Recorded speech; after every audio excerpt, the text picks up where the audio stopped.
Hi, I'm Laura Moeller. I have 3 boys, and my oldest son, when he was 14, was diagnosed with melanoma. Back then in 2006, he had the melanoma removed, and he had clear borders. Everything was good. We got connected to Mayo Clinic, and Mayo Clinic had decided to actually do some more testing on him. So they went in and they removed lymph nodes from 5 different areas under both arms, up in his neck. And they scanned those lymph nodes. It's called a sentinel lymph node removal. So they scanned those lymph nodes and were able to say that he was cancer-free. And so we thought we were good to go.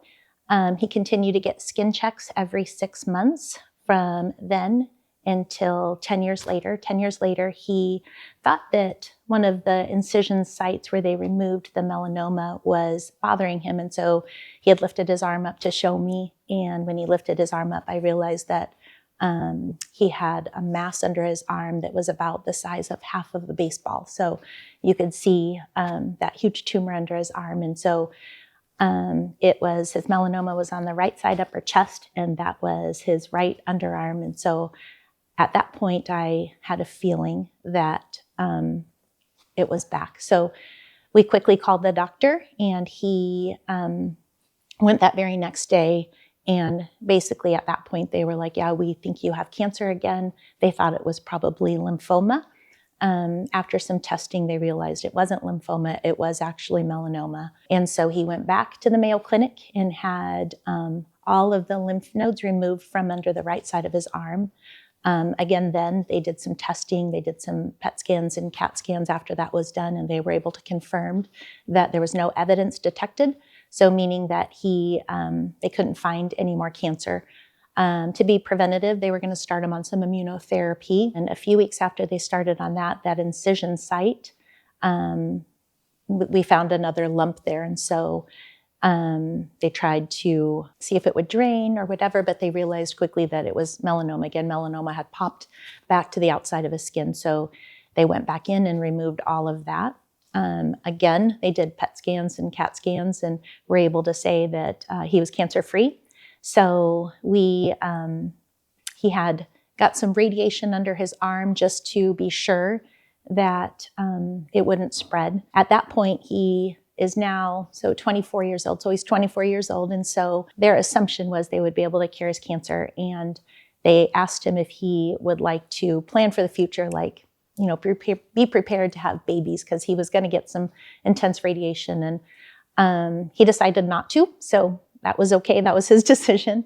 But he had a couple of rounds of radiation, was doing some immunotherapy, and we were moving along and thought that they were going to cure it, that he would be diagnosed melanoma free.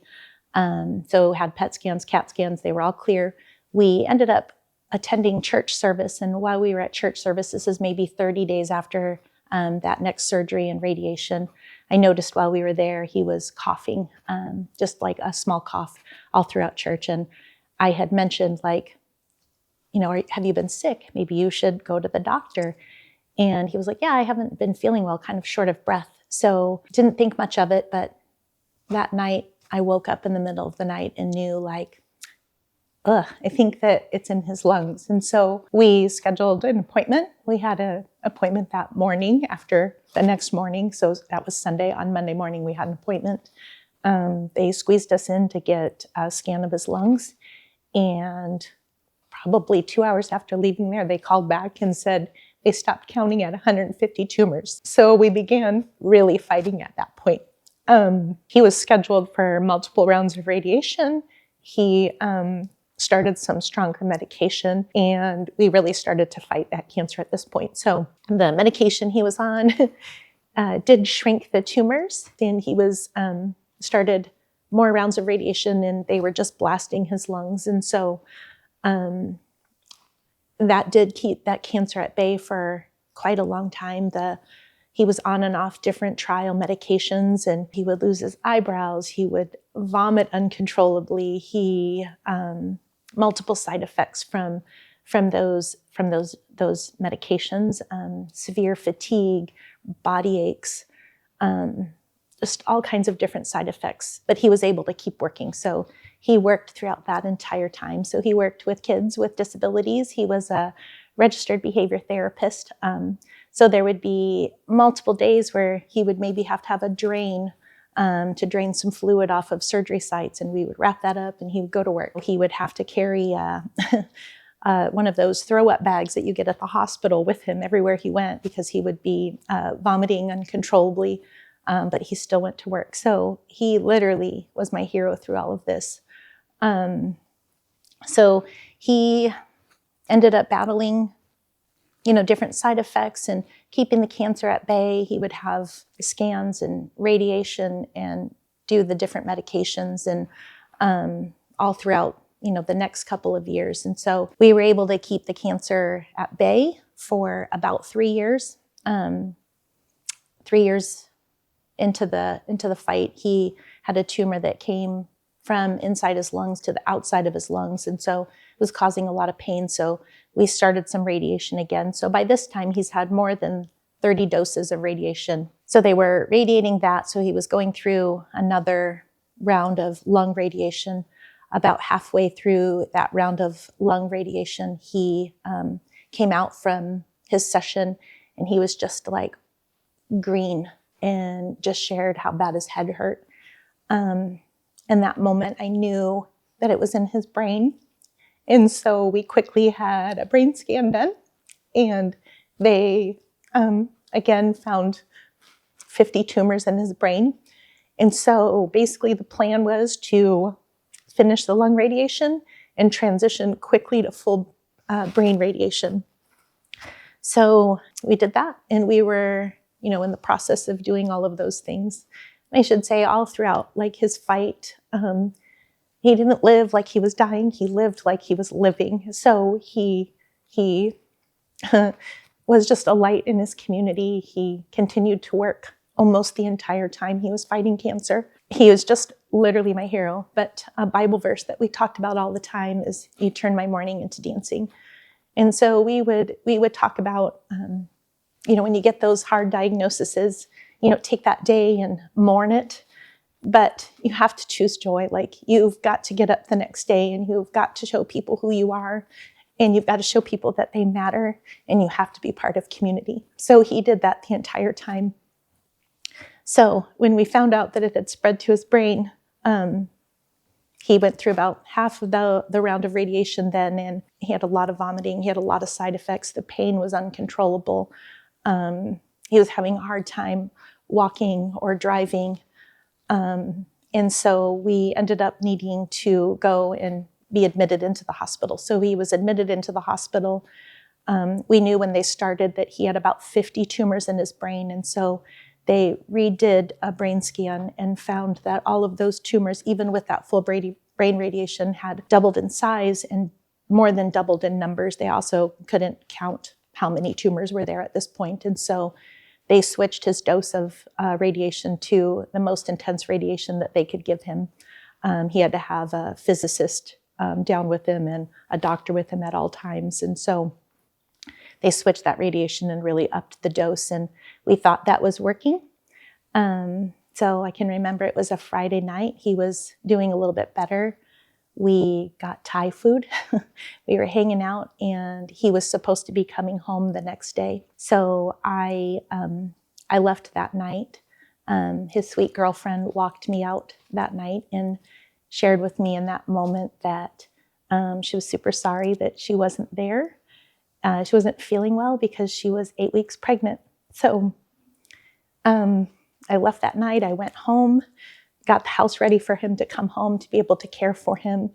And I got a call that morning. It was 3:30 in the morning that I needed to come back, that something had changed, that he was delusional and they couldn't control his pain any longer. And so I spent that day just really supporting him, holding him. I really never got to talk to him again, didn't get to talk about a baby coming. He was really scared for the baby, thinking that all of the medications he was on and all the radiation he had would affect his sweet unborn baby's birth or just even viability. So we never had the opportunity to talk about it. That day, they were trying to decide if he was having side effects to the medicines he was on, the opioids, or if the cancer was growing. And so we worked really hard to get another brain scan. I can remember having to hold him down on the gurney until the very last second, having to jump up off and leaving the room so they could get the scan. So that scan, they were able to confirm that the cancer in his brain was literally like exploding. It was growing out of control, and the tumors were just exploding in his brain. So he had multiple brain bleeds, and his entire brain was extremely swollen from the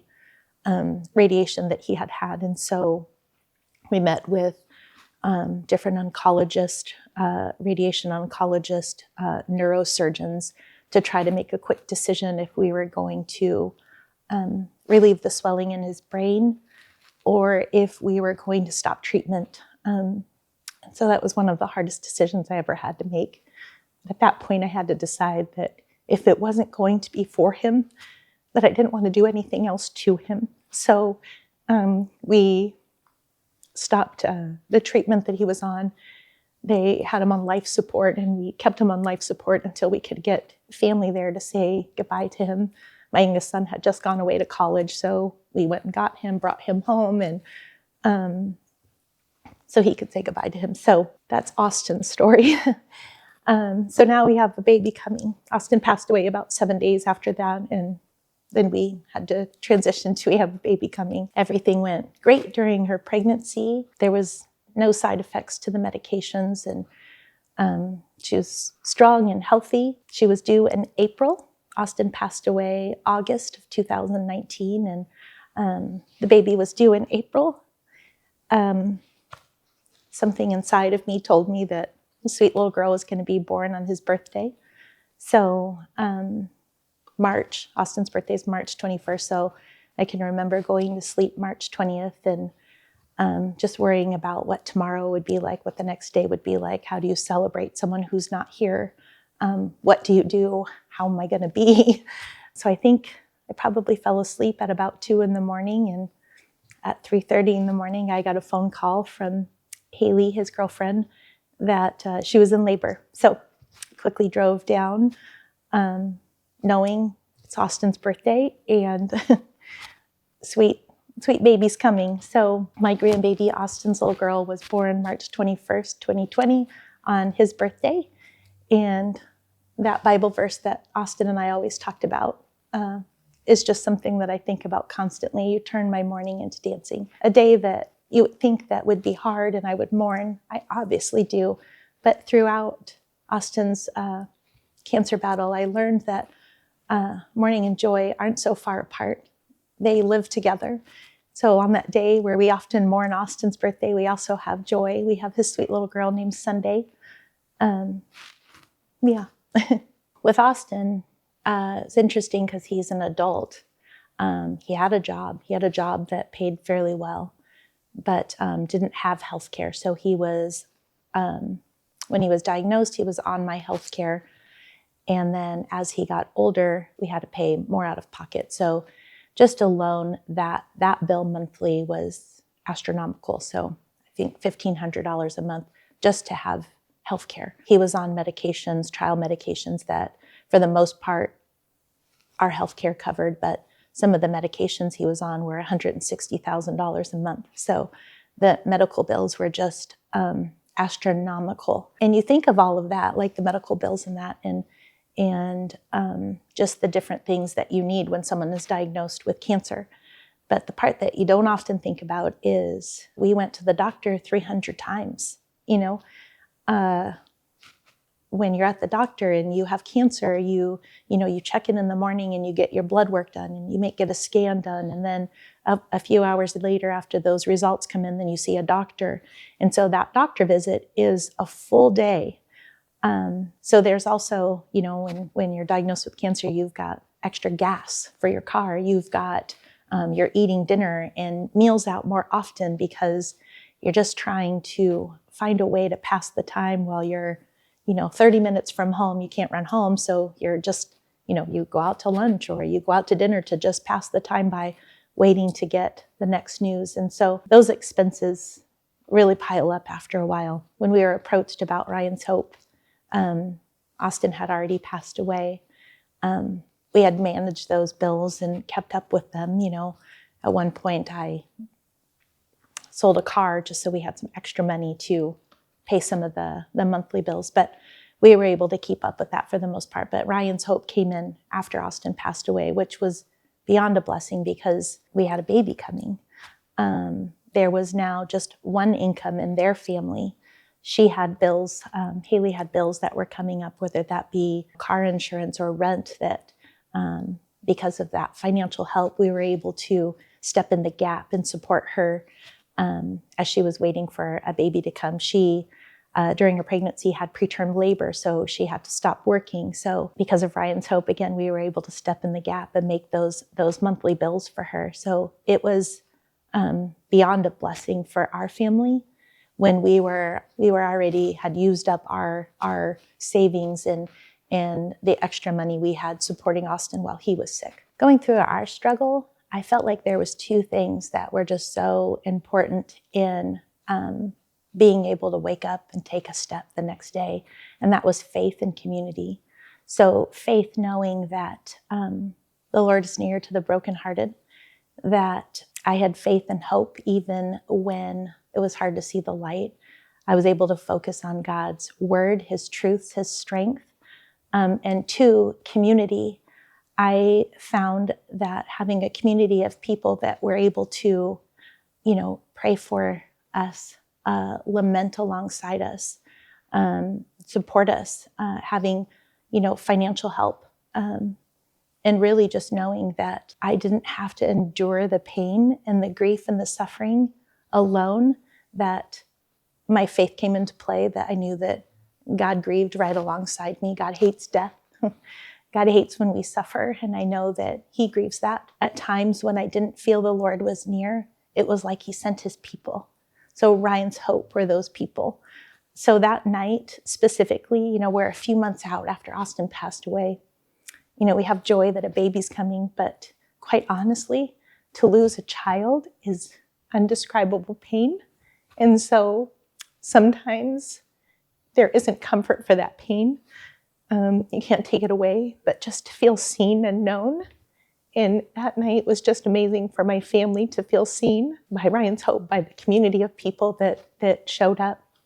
Ryan's Hope gives people the opportunity to be with people, to see people in their suffering, to ease a financial burden, to really give people that are going through a hard time the opportunity to be with others and suffer, to grieve, but to also, I see Ryan's Hope celebrate the wins in the story of, healings, or really just seeing God move in hard and good situations. Ryan's Hope is the opportunity to be community to a family or someone who's going through a difficult time, knowing that you can't take away that suffering, that you can't fully bring comfort, but you can give them a moment to feel seen and known and really loved. And for me, you guys gave me the opportunity to reconnect with community. Grief and sorrow are isolating, and so to be picked up in a limo, to dress up, to show up to a party where there's, a lot of people, hundreds of people that I know want the very best for me and want me to feel loved and wanted our family to feel loved, that was priceless.